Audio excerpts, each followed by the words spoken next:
ডান হাতের তালু চুলকালে আসবে কি টাকা? জানুন আসল সত্যটা।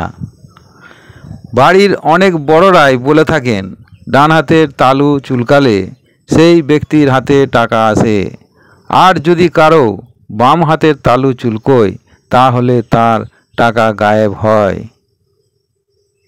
বিশেষজ্ঞদের মতে হাতের তালু চুলকানোর নেপথ্যে টাকা আসা বা খরচ হওয়ার কোনো রকম সম্পর্ক নেই। পুরো বিষয়টাই একটা কুসংস্কার। কোনো ব্যক্তির হাতের তালু যদি বেশি চুলকোয় তাহলে চিন্তার। কোন হাত চুলকোচ্ছে সেটা বিষয় নয়, কিন্তু হাতে থাকা ব্যাকটেরিয়ার জেরে তালু চুলকাতে পারে। হাতের তালুর চুলকানি এড়াতে কয়েকটি সহজ উপায় মানতে পারেন। প্রথমেই হাতের তালু ভালো করে হাত ধুতে হবে। এক্ষেত্রে হ্যান্ড ওয়াশ বা সাবান ব্যবহার করা দরকার।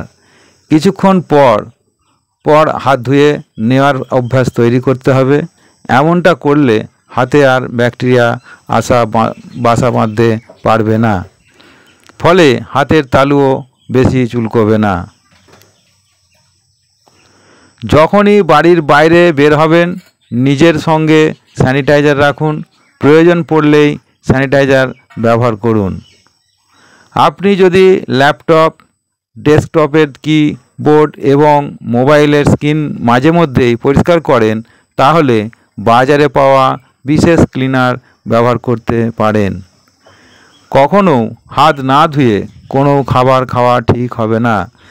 এমনটা করলে হাতের তালুর চুলকানির পাশাপাশি পেটের সমস্যাও বাড়তে পারে। ধন্যবাদ। ভিডিওটি ভালো লাগলে সাবস্ক্রাইব করে পাশে থাকবেন।